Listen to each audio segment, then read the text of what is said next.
Are you looking for a stylish and comfortable commuting bike? Well, Mokwheels thinks that they've got the answer for you. This is the Mokwheels Asphalt, and today we're gonna find out if this bike is actually worth the money that they're asking. So this little beauty will come in 3 different colors. You can also get a step through design. Now this bike as is, this step over design, currently is selling for $1,599 with a full MSRP of $1,799. Now as of releasing this video, they are throwing in the front and rear fenders and the rear rack. The fenders on here are plastic, but they're kind of a matte plastic, so they do look metal, but you get the nice quiet sound of a plastic fender, especially if you're gonna be riding this over gravel. Come on, yep, she's heavy, but not too bad. Now taking a look up front here, it does come with a 100mm hydraulic suspension by a brand that I'm not familiar with, Shine. Now this does have a very nicely painted battery that does have LED indicator lights on the outside, and it is relatively easily removable. Now this is an LG cell battery, and it is going to have 14.79 amp hours. They're claiming that you should be able to get about 50 to 60 miles with this. And I've got to say, this paint job on here looks really impressive. To reinstall it, it's super easy. Just put it back in, listen for the click. Now taking a look at the drivetrain, you are going to get a 44-tooth front chainring along with a 7-speed setup in the back. Now this is going to be equipped with a kind of low-end Shimano rear derailleur, but that's pretty common on most of these e-bikes. This is a tourney Shimano rear derailleur. It does work really well, but it is one of the lower end models from Shimano. And you're also going to get a rust-proof KMC chain. I like these rust-proof chains because really, you don't have to do much maintenance to them. Now, looking at the back of the bike, there are a few things that I absolutely like to see. For one, we've got a Tektro caliper, which is really nice. We do have a nice size 180mm rotor. And then also behind this rotor on the hub is where the 500-watt motor sits. Now, this is classified as a Class 2 e-bike. However, right out of the box, this bike went 28 miles an hour. Now, one thing that I really appreciated that they did on this bike was they put a torque sensor in here instead of a cadence sensor. Torque sensors just feel more natural. And whenever you're gonna have a commuter bike, I just recommend looking for a bike that has a torque sensor. So the Mokwheels Asphalt meets that criteria in my list of things that I look for when purchasing a bike. Now, the Asphalt definitely comes with safety in mind. They installed rear lights in the seat stays on both sides and also on the rear rack. And you also get a front headlight. I really appreciate it whenever I see lights installed on the back of commuting bikes, especially like this one where they integrate with the brakes. Now, Mokwheels went with a very unique handlebar style, and I was a little bit leery about it at first, but going out on my first ride, I really enjoyed it. Super comfortable.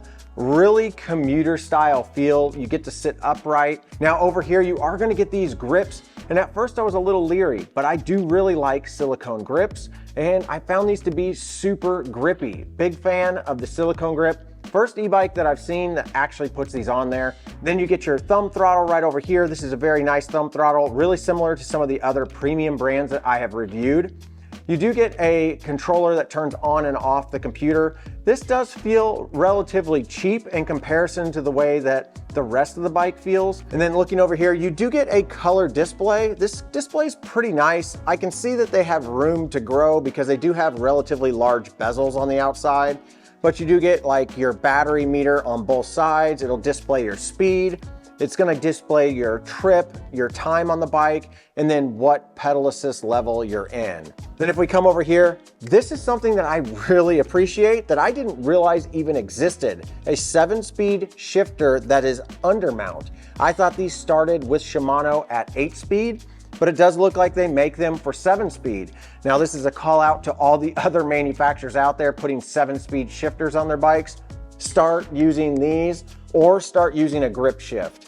The ones that pop up on top really just make your bikes look cheap. So Mokwheels did an awesome job at putting this one that goes underneath the handlebars, making it look a lot more premium. Now, when it comes to braking, I already showed you guys that this comes with Tektro calipers and 180mm rotors.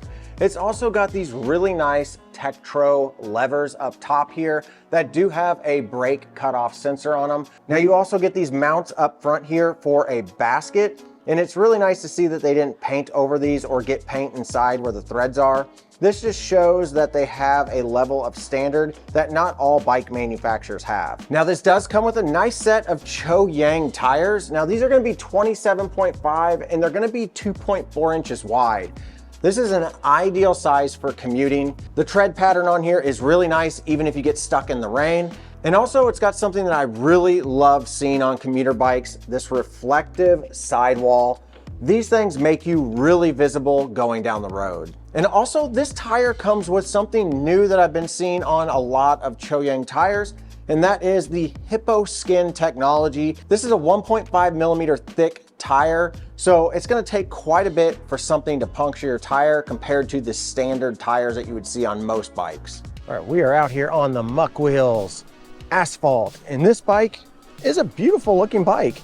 I especially love these handlebars. This color screen looks nice. The bezels are a little bit large, but I really like all the info. Although I am seeing some battery basically drop in whenever we start pedaling. I don't like it whenever manufacturers don't compensate for that inside their controllers to really kind of give you a true reading. Instead, you just get this false reading of battery drop whenever power is being applied. So you have to stop pedaling to get your true battery power. But the handles are great. This is a really comfortable bike. Seat feels nice. Suspension appears to be working. Yeah, this is a class 2. Oddly enough, right out of the box though, it's a class 3. So it says class 2 on the sticker, but is actually a class 3.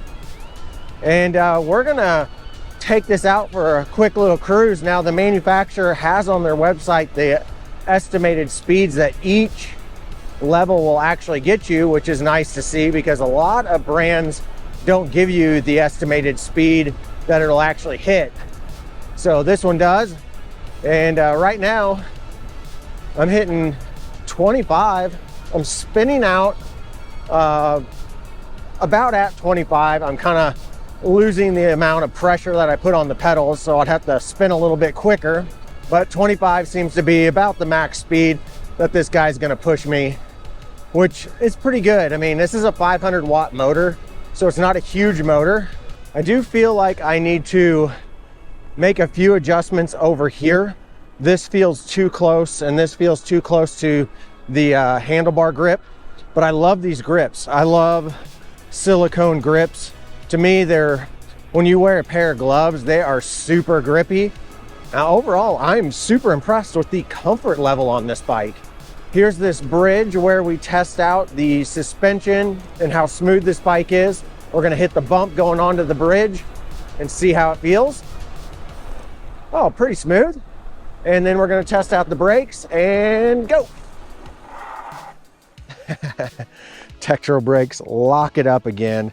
They always work well. Super stoked to have these on this bike. All right, guys, we're out here at my favorite hill, the 19% hill. This is what I test all my e-bikes on. And we're gonna see if this Mokwheels Asphalt 500 watt motor can actually handle this giant hill. All right, here we go. We're gonna get up to speed. Oh, there's some doggos. Hopefully they like bikes. We're gonna start pedaling. All right, this thing is cooking. This thing's cooking. We're in gear 7 right now. Hope this dog doesn't chase me. All right, this hill right now is about, I would say 10 to 11%. And we're already starting to lose a little bit of speed. Now, this is a 500 watt motor, so I don't expect it to be a hill climbing monster. But some 500 watt motors have surprised me in the past. The nice thing is, this bike's super comfortable going up this hill. This is about 15% right here. The end of this driveway will hit the 19%. I'm in gear 4. I'm gonna shift down to 3. And we're down to 10 miles an hour. And I'm putting a lot of pressure on this. 9 miles an hour. Back up to 10. All right, we made it up the hill. It was definitely in the lower power category from what I've seen on other e-bikes. All right, now we're gonna go do one of my favorite parts of all my testing of e-bikes, and that is the downhill high-speed stability test. We're gonna see how this bike feels going down a hill at maximum speed and see if it feels really stable. All right, we're gonna stop pedaling right here, about 20 miles an hour.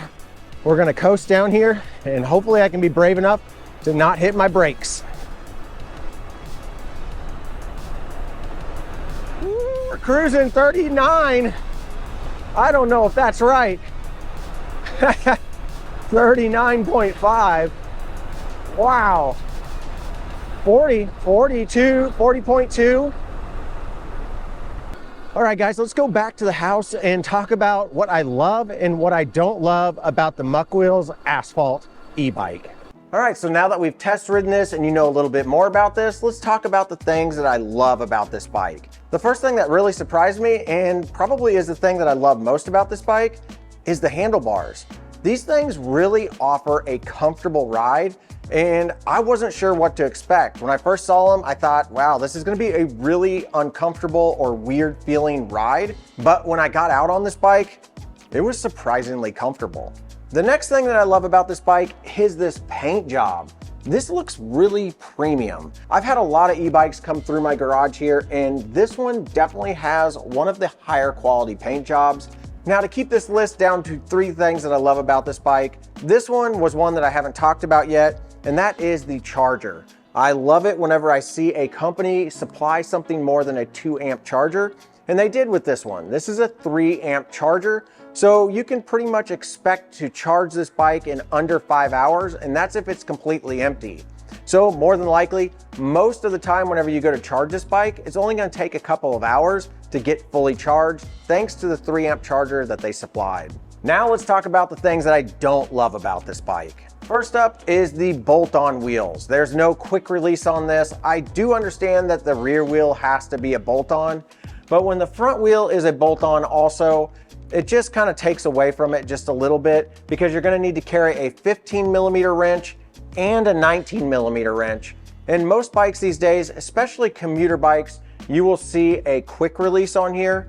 Now, I do know that some people prefer bolt-on just because it does make it a lot more challenging for a thief to actually steal your wheels, and I totally get that. If you live in an area where bike theft is a problem, bolts on your wheels is pretty much a must. But where I live, that's not really something that we're super concerned about. It does happen, and I do really prefer on my commuter bikes to see a quick release. Now, next on the things that I don't really love about this bike is kind of the fit and finish. There's some really good parts on this bike where they took the extra time to actually get the details right. One of the fit and finish things is this battery having movement up top here. Now, I know the connection to the actual motor is gonna be down here, so up top it doesn't matter as much, but I just would like to see this be tightened up a little bit. And then also the other thing whenever it comes to fit and finish is the big hole right up here where all of your cabling goes in.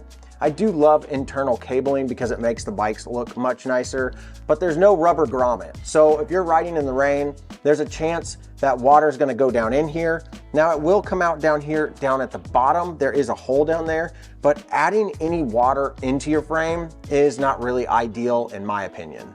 And then lastly, the thing that I'm not a big fan of on this bike is this suspension. It seemed to work okay, but I've never heard of this brand, and it kind of looks a little bit cheaper than the rest of the bike. This bike looks really, really good, but the suspension just looks kind of dull and doesn't look very impressive. So there you go, that's the Mokwheels Asphalt. For $1,599, you're gonna get a really nice commuter bike. Let me know what you guys think in the comments below. And if you guys wanna purchase one of these, I've got some links down below, and if you would use those links, I would greatly appreciate it. But if this bike isn't the bike for you, don't worry, I've got a playlist at the end of this video that I've reviewed a ton of e-bikes, and more than likely, there's one in there that will work perfect for you.